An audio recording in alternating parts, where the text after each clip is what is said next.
Giriga's summer sale. Buy any AC and get free 2 nights, 3 days holiday package. Lion Arabian Dates. இப்போ அது லயனா dates. லயனா premium dates. சுத்தம், சுவை மற்றும் ஆரோக்கியம். இனிகோ இருதயராஜ் அவர்கள் வந்து ஒரு பேட்டி கொடுத்திருக்காரு. தைரியம் இருந்தா ஒரு தொகுதியில போட்டிடுங்க, திருச்சி கிழக்கு மட்டும் நீங்க போட்டிடுங்க, எதுக்கு அங்க தோத்துறோம் நீங்க நிக்கிறீங்களா இல்ல இங்க தோத்துறோம் அங்க நிக்கிறீங்களா அப்படிங்கிற மாதிரி கேட்கிறாரு. அள்ளு சில்லுகளுக்கெல்லாம் நாங்கள் பதில் சொல்லணுமா என்ன? எதுலையுமே பங்கெடுக்காத ஒரு பைத்தியம் வந்து இங்கே வந்து பேசுன்னு சொன்னால் அதுக்கெல்லாம் நாங்கள் பதில் சொல்ல வேண்டிய இடத்துல இருக்கிறோம். நாங்கள் ரொம்ப யாரும் விடியல் தரலையே. நீங்கள் இந்த ஆர்டி சேகர்லாம் 5 வருஷம் நடந்துச்சு, அங்கே என்ன நடந்திருக்கு நான் சொல்லவா? வியாசர் பாடி போங்க. நீங்கள் வந்து நிச்சயமாக தமிழக வெற்றி கழகத்துக்கு தான் வாக்களிக்கிறதுக்கு முனைப்பாக இருக்காங்க. அது காரணம் ஒரு நீதியும் ஒரு நேர்மையும் இங்கே கிடைக்கும் என்கிறது அவங்க உறுதியாக இருக்கு. ஒரே ஒரு விஷயத்தை நாங்கள் சொல்கிறோங்க, இப்போ ஊழல் குற்றவாளிகளை மீண்டும் திமுக களமிறக்கியிருக்கிறது, மீண்டும் கொள்ளையடிப்பதற்கு.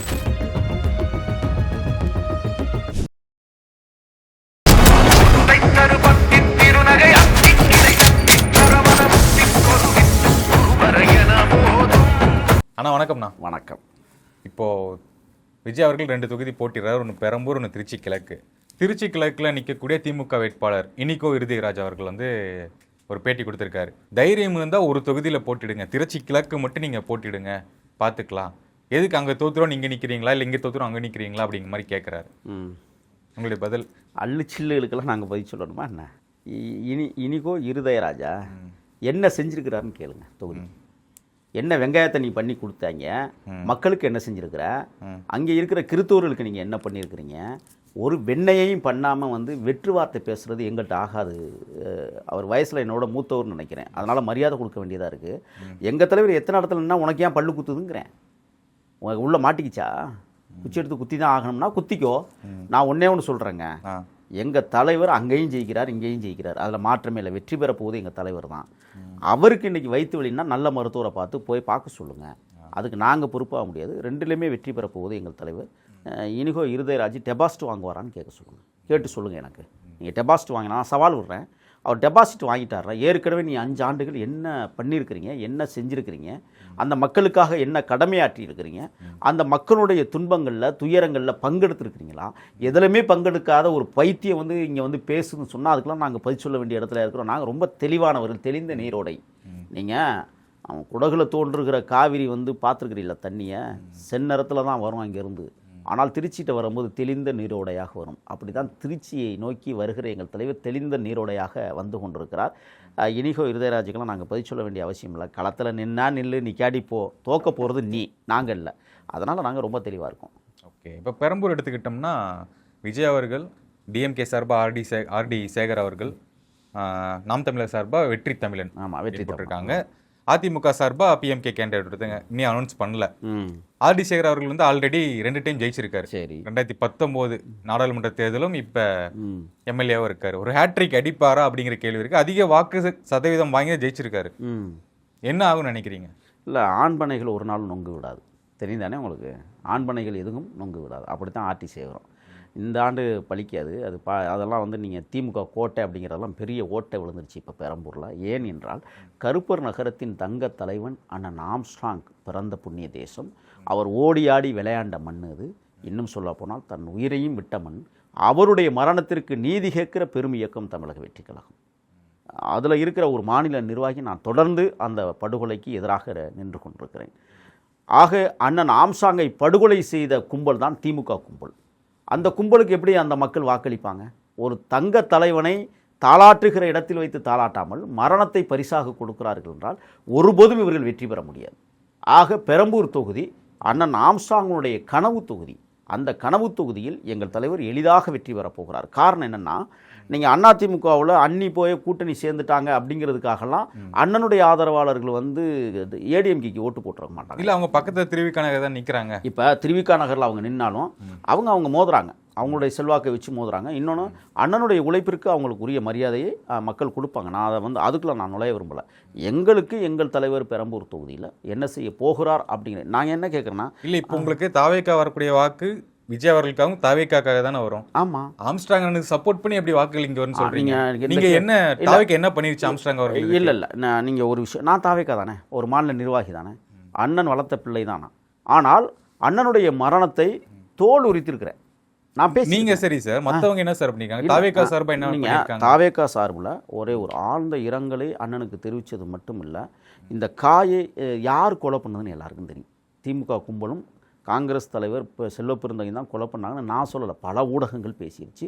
அதில் அந்த ரவுடித்துறை அமைச்சராக இருந்த ஒரு வெண்ணெய், யார் ரவுடித்துறை அமைச்சர் தெரியாது உங்களுக்கு? இந்த சேகர் பாபுன்னு ஒருத்தர் இருக்கிறார்ல, இவங்க 2 பேரும் சேர்ந்து தான் அந்த கொலையை செய்ததாக நான் சொல்லலை. அந்த நம்ம அந்நியாரும் சொல்லியிருக்காங்க, அந்நியாருடைய கட்சிக்காரங்க நிறைய பேர் அதை தோல் உரிச்சிருக்கிறாங்க. இப்போ தமிழக வெற்றி கழகம் என்ன செய்ய போகுது அப்படின்னு நீங்கள் ஒரு கேள்வி வச்சிங்கன்னா, அண்ணனுடைய மரணத்திற்கு நீதி கேட்டு இனிமேல் நிற்பதில்லை. நீதிமன்றத்தில் உரிய குற்றவாளிகளை ஒப்படைத்து தண்டனை வாங்கி கொடுப்பதான் எங்களுடைய நோக்கம். இல்ல இந்த சிம்பத்தி வச்சு அங்க ஓட்டு வாங்க ட்ரை பண்றீங்களா? இல்ல அப்படியெல்லாம் கிடையாதுங்க, அப்படியெல்லாம் கிடையாது. இல்ல அப்படிதானே சார் வருது. இல்ல நாங்க அதை ஒரு மாபெரும் உயிரா பார்க்குறோம். அந்த சிம்பத்தி எங்களுக்கு தேவையில்லை. அண்ணனுடைய பேர் எங்களுக்கு அவசியம் இல்லை. அந்த மாபெரும் மகத்தான உயிர் அந்த மண்ணில் பலி கொடுக்கப்பட்டிருக்கிறது. நாங்கள் அதை பேசும்போது எங்களுக்கு கண்ணீர் வந்துடும். ஏன்னா அவரின் கரங்களை பிடித்து நடந்தவனாலாம் எனக்கு தெரியும் அவருடைய தாக்கம் என்ன, அவருடைய தாகம் என்ன அப்படிங்கிறது எங்களுக்கு தெரியும். ஆக பெரம்பூரில் இருக்கிற அண்ணனுடைய ஆதரவாளர்களே நிச்சயமாக தமிழக வெற்றி கழகத்துக்கு தான் வாக்களிக்கிறதுக்கு முனைப்பார்க்கிறாங்க. அது காரணம் ஒரு நீதியும் ஒரு நேர்மையும் இங்கே கிடைக்கும் என்கிறதுல அவங்க உறுதியாக இருக்கிறாங்க. நீங்கள் அவங்க அதிமுகவை நம்புகிறாங்களா என்னங்கிறது அவங்கள்ட்ட தான் நீங்கள் கேட்கணும். ஆனால் அந்த தொண்டர்கள் அனைவரும் என்ன தொடர்பில் தான் இருக்காங்க, என்னோட பேசிகிட்டு இருக்காங்க, நான் அவங்கள்ட்ட பேசிகிட்டு இருக்கிறேன். ஒரு முறை அண்ணனுக்கு போடுங்க, எங்கள் அண்ணன் விஜய்க்கு போடுங்க, அண்ணனுடைய கனவு நிறைவேறும், அண்ணனுடைய மரணத்திற்கு நீதி வரும் அப்படின்னு நான் என்னுடைய அண்ணனுடைய தொண்டர்களை பார்த்து நான் அவங்களோட உறவாடிக்கிட்டு இருக்கிறேன், டெய்லி பேசிக்கிட்டு இருக்கேன். அவங்க எல்லாருமே அதைத்தான் சொல்கிறாங்க, நிச்சயமாக நாங்கள் அண்ணனுக்கு போடுறோம், எங்களுக்கு அண்ணனுடைய மரணத்திற்கு ஒரு முடிவு தாங்க அப்படின்னு தான் அவங்க கேட்குறாங்க. நான் இப்போ கூட போட முடியும், ஃபோன் போட்டு உங்கள்கிட்ட பேச முடியும். அந்த லெவலுக்கு தான் அங்கே நம்ம தான் அண்ணனுடைய பாசறை பொறுப்பாளர்கள், அண்ணனுடைய பாசறை பொறுப்பாளர்கள் பாசத்தோடு எங்கள் தலைவர் விஜயை இன்னைக்கு ஆற தழுவுகிறார்கள். நீங்கள் பாருங்கள், இன்னும் அந்த இன்னைக்கு சாயங்காலமே தெரிஞ்சிடும் உங்களுக்கு. அங்கே இருக்கிற அண்ணன் ஆம்ஸ்ட்ராங்குடைய ஆதரவாளர்கள் அண்ணனுடைய வளர்ப்புகள் எவ்வாறு விஜயை கொண்டாடப் போகிறார்கள் என்பதை இன்னும் கொஞ்ச நேரத்தில் உங்களுக்கு காட்டுவாங்க. அப்போ அந்த லெவலில் தான் அங்கே இருக்குது. அது மட்டும் இல்லை, அங்கே இந்த திமுக கும்பலை அடியோடு ஒழிக்கப்பட வேண்டும். காரணம் இன்றைக்கும் ஸ்லம்னு சொல்லி அவமானப்படுத்துகிற இடத்துல தான் அந்த மக்களை வச்சிருக்கிறாங்க. அப்போ அவங்க படுகிற துயரங்கள் ஏன்னா வியாசர்பாடிகளை நான் புழங்கினேன். சரி, ஓகே, எல்லாமே கரெக்டு தான். விஜய் அவர்கள் இங்கே நிற்க காரணம் என்ன? நல்ல கேள்வி. எளியவர் வாழ்கிற தேசம், அன்றாடங்காட்சிகள் வாழுகிற பூமி, தெருவோரத்தில் உறங்குகிற ஜனங்கள், கையேந்தி காசு போட மாட்டானா என்று ஏங்கி தவிக்கிற மிகவும் ஏழை மக்கள் வாழுகிற அந்த தொகுதியில் நான் இருக்கிறேன். அந்த ஏழைகளுக்கான விடியலை நான் தருகிறேன் என்று சொல்லுகிற இடத்தில் தான் எங்கள் தலைவர் காத்திருந்தார். அதனால தான் அந்த தொகுதியை தேர்வு பண்ணாங்க. அப்போ அங்கே இருக்கிற ஸ்லம் என்று சொல்லக்கூடிய அதிக வாக்குகள் இருக்கக்கூடிய தொகுதி அதுதான் சென்னையில். ஆமாம், அதிக மகளிர் வாக்கு இருக்கக்கூடிய தொகுதி அதுதான். அதுவும் டார்கெட் தானே? இல்லை, டார்கெட்டுங்கிறது அது மட்டுமே நீங்கள் நோக்கம். இப்போ இன்றைக்கி அந்த மகளிர்களோ அங்கே இருக்கிற அன்றாடங்காட்சி மக்களோ எங்கள் தலைவர் இன்றைக்கி ஏறெடுத்து ஓட்டு போட போகிறாருன்னு சொன்னால் அவர்களுக்கு ஒரு விடியல் வரப்போகிறது என்று அவரவர் எண்ணுகிறார்கள். யாரும் விடியல் தரலையே. நீங்கள் இந்த ஆர்டி சேகர்லாம் 5 வருஷம் நடந்துச்சு. என்ன நடந்துச்சு அங்கே, என்ன நடந்திருக்கு நான் சொல்லவா? வியாசர்பாடி போங்க, நீங்கள் வியாசர்பாடியுடைய மையப்பகுதியில் போங்க. அங்கே பர்மாவிலிருந்து இடம்பெயர்ந்து இங்கே இருக்கக்கூடியவர்கள் யாருக்கு வாக்களிக்க போகிறாங்கன்னு போய் கேளுங்க. அவர்கள் இன்னும் அதே நிலைப்பாட்டில் இருக்கிறார்கள். பர்மாவிலிருந்து வந்த தமிழர்கள் அங்கே அதிக பேர் இருக்கிறாங்க. ஒன்று, அவர்களுக்கு ஒதுக்கப்பட்ட நிதிகள் எங்கே? இன்னொன்று சொல்கிறேன், வியாசர்பாடியுடைய மையப்பகுதியில் இருக்கிற ஒரு பெரிய விளையாட்டரங்கம், பெரிய விளையாட்டு மைதானம் இன்னைக்கும் தண்ணிக்குள் தத்தளிக்கிறது. மழை பெஞ்சா அங்கே விளையாட முடியாது. அண்ணன் ஆம்ஸ்ட்ராங் அந்த அந்த திடலில்தான் அவர் வளர்ந்தார். அப்போ அந்த திடல் தண்ணிக்குள் மூழ்குகிறது என்றால் இன்றைக்கும் வியாசர்பாடி தண்ணீரில் மூழ்குறதுனா கட்டமைப்பு சரியில்லைன்னு தானே அர்த்தம். அந்த கட்டமைப்பை நாங்கள் முற்றிலுமாக உடைத்து விட்டு மழை காலங்களிலும் மக்கள் வாழ வேண்டும் என்கிற நியதியை உருவாக்கக்கூடிய ஒரு மிகப்பெரிய வழியை தான் தமிழக வெற்றி கழகம் அந்த தொகுதியில் தரப்போகுது. நீங்கள் பாருங்கள் என்ன நடக்க போகுதுன்னு. வியாசர்பாடியில் இன்றைக்கி இருக்கிற அன்றாடங்காட்சி மக்கள் அதிகம். போய் பாருங்கள், தெருவோரத்தில் வசிக்கக்கூடியவர்கள் எவ்வளோ பேர். ஏன் வசிக்கணும் அந்த மக்கள்? இந்த மண்ணின் பூர்வீக குடிகள் தெருவோரத்தில் உறங்குகிறார்கள். கொசுக்கடியில் உறங்குறான். திமுக அன்னதர்மா செஞ்சிச்சு உங்களுக்கு சொல்கிறேன். வியாசர்பாடியில் மையப்பகுதியிலே நான் சொல்கிறேன், ஆதரவற்றோர் நல இல்லம்னு சொல்லி திறந்து மூடி வச்சுருக்கான். இன்றைக்கி வர திறக்கப்படலை. ஒன்று, அதில் பல லட்சம் கோடிகளை கொள்ளடிச்சான், பல லட்சங்களை கொள்ளையடித்திருக்கிறார்கள். அந்த கட்டடத்திலே பல லட்சம் கொள்ளையடிச்சிருக்கிறாங்க. இந்த மைதானத்தை மூடுறேன்னு சொல்லி இன்னைக்கு வரை மூடாமல் தண்ணிக்குள் தத்தளிக்கிறதுக்கு காரணமே கொள்ளையே ஒரே நோக்கம். அங்கே மிகப்பெரிய ரவுடி சாம்ராஜ்யம் இருந்தது. ஆனால் இன்றைக்கு அது முற்றிலுமாக கொஞ்சம் குறைந்திருக்கிறது அப்படின்னு சொன்னால் அதுக்கு காரணம் விழிப்புணர்வு. ஆக இன்னும் போதிய விழிப்புணர்வை நாம் அந்த மக்களுக்கு கொடுப்போமே ஆனால் நிச்சயமாக அதுவும் ஒரு சிறந்த மண்ணாக மாற்ற முடியும் என்ற தருணத்தில் தான் எங்கள் தலைவர் அந்த பெரம்பூரை தேர்வு பண்ணியிருக்கிறாரு. மிகப்பெரிய வெற்றியை அவர் அடைய இருக்கிறார். நான் சொல்லுகிற திட்டமெல்லாம் நீங்கள் போய் பார்த்தீங்கன்னா உங்களுக்கு தெரியும். இன்றைக்கும் நான் சொல்கிறேன், அங்கே இருக்கிற அம்பேத்கர் கல்லூரி பராமரிப்பு இல்லாமல் பயனற்று போய் கிடக்கிறது. அங்கே படிக்கக்கூடியவர்களுக்கு பாதுகாப்பு இல்லை. பெரம்பூர் தொகுதிகளில் தான் வருது. நீங்கள் கண்ணதாசன் நகர் போங்க, இவர் எதுவுமே பண்ணலையே எம்எல்ஏ. என்ன பண்ணியிருக்கிறாரு சொல்லுங்கள். கண்ணதாசன் நகர் போங்க, போய் கருவக்காடு தான் மிச்சமாக இருக்குது. 7 முறை உயர்நீதிமன்றம் வந்து கருவிச்சு சீமை கருவியில் அழிங்கன்னு சொன்னாங்க. ஒத்த கருவை அழிச்ச வரலாறு உண்டாங்க. எப்படி தொடர்ந்து ஜெயிக்கிறாரு? அதான் இப்போ என்னன்னா, நீங்கள் அந்த இந்த மக்கள் ஆதரவு திமுக அங்கே இருக்குது அப்படின்னு தானே? அப்படியெல்லாம் கிடையாது. நீங்கள் அந்த இப்போ ஒரு சிறப்பு முகாம் போட்டாங்கல்ல தேர்தல் கமிஷன், என்ன போட்டாங்க? உண்மையான வாக்காளர்களை இனங்காண எஸ்ஐஆர் திட்டத்தை கொண்டு வந்தாங்க. கொளத்தூர் தொகுதியில் மட்டுமே 1 லட்சம் பேர் நீக்கப்பட்டிருக்கிறார்கள். எஸ். அதே மாதிரி 46,000 பேர் நீக்கப்பட்டிருக்கிறார்கள் பெரம்பூர் தொகுதியில். உதயநிதி ஸ்டாலின் தொகுதியில் கிட்டத்தட்ட 75,000 பேர் நீக்கப்பட்டிருக்கிறார். இவர்கள் பெற்ற வெற்றி என்ன தெரியுமா? சொல்லுங்கள். முக ஸ்டாலின் எத்தனை வாக்கு வித்தியாசத்தில் வெற்றி பெற்றார்? குறைவான வாக்கு வித்தியாசத்தில். அப்போ அந்த ஓட்டு யார்? கள்ள ஓட்டா இல்லையா? உதயநிதி 1 லட்சம் வாக்கு எடுத்திருந்தாரு. 1 லட்சம் ஓட்டு, ஆனால் 75,000 ஓட்டு போலி ஓட்டில். நீங்கள் அதை கணக்கு பண்ணுங்க. அன்னைக்கு ஒரு மாய அலை அடித்தது. இன்னைக்கு மாய அலையெல்லாம் கிடையாது. மாய அலையே எங்க பக்கம் அடிக்குது. சரி, இப்போ திரும்பவும் அதே தொகுதியில் நிற்கிறாரு 2 பேருமே, CM and deputy CM, Kolathur and Chepauk. ஆமா, இப்போ எப்படி இருக்கும்? தோத்துருவாங்க, தோக்க போறாங்க. எழுதி வச்சுக்கோங்க. நீங்க பெரம்பூர் தொகுதியில் இருக்கிற நான் சொல்றேன் சாக்கடையில் இன்னைக்கு அழிய வரலாறு உண்டா? போய் பாருங்க. இங்க நான் பார்த்துட்டு வந்து பேசுறேன். உங்களுக்கு கல்ஜியா இருக்கும் சென்னை பாசையில் சொல்ல போனா. ஆக ஒரு ஒரு ஒரு மிகப்பெரிய பூங்கா நகரமாக பெரம்பூரை மாற்றுவதற்கு தான் எங்கள் தலைவர் அங்கே போய் நிற்கிறாங்க. நீங்கள் பாருங்க என்ன நடக்க போகுதுன்னு பாருங்க. ஓகே, இந்த தேர்தல் அறிக்கை எல்லாருமே வெளியிட்டாங்க. நேற்று திமுகவும் வெளியிட்டிருக்காங்க. நாங்கள் தான் வந்து கதாநாயகன் கதாநாயகி நாங்கள் தான் அப்படின்னு சொல்லியிருக்காங்க. அந்த தேர்தல் அறிக்கையில் முக்கியமாக இப்போ பிரபலமாக பேசியிருக்க நான் அதை பற்றி நான் சொல்கிறேன். 8,000 ரூபாய் வந்து உங்களுக்கு கூப்பன், நீங்க வந்து மிக்சி வாங்கிக்கலாம், அதாவது வாஷிங் மிஷின், ஓவனு, ஃப்ரிட்ஜு எது வேணா 8,000 ரூபாய்க்கு வாங்கிக்கலாம் அப்படிங்கிறாங்க. அதனுடைய அடிப்படை விலையே வந்து ஒரு 10,000 ரூபாய் வருது ஒரு வாஷிங் மிஷினுடைய அடிப்படை விலை. எப்படி வாங்க முடியும்? இந்த திட்டத்தினுடைய விரிவாக்கம் கேள்வியும் நீங்களே சொல்லிட்டீங்க, பதிலையும் நீங்களே சொல்லிட்டீங்கன்னு சொன்னா அதுதான்.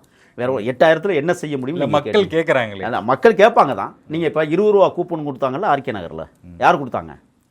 குக்கர்காரங்க கொடுத்தாங்கல்ல. என்னாச்சு 20 ரூபா? அவ்வளவுதான், முடிஞ்சு போச்சுல. இப்ப 8,000 கூப்பனும் அது. நான் என்ன, நீ ஜெயிச்சா தானே 8,000 ரூபா கூப்பன் கொடுப்பேன். நீ ஜெயிக்கவே மாட்டிய. நீங்க ஏற்கனவே 500க்கும் மேற்பட்ட உத்தரவாதங்களை கொடுத்தீர்கள், வாக்குறுதிகளை கொடுத்தீங்க. எத்தனை நிறைவேற்றீங்க? 65 கூட நிறைவேற்ற முடியாத துப்பற்ற அரசு திமுகங்கிறேன். நாங்க குற்றச்சாட்டை வைக்கிறோம். 90% நிறைவேற்றன்னு சொல்லிட்டு இருக்காங்க. ஒரு வெங்காயத்தையும் நிறைவேற்றல. என்ன நிறைவேற்றி இருக்காங்க சொல்லுங்க? எங்க ஒன்ன சொல்லுங்க முழுசா.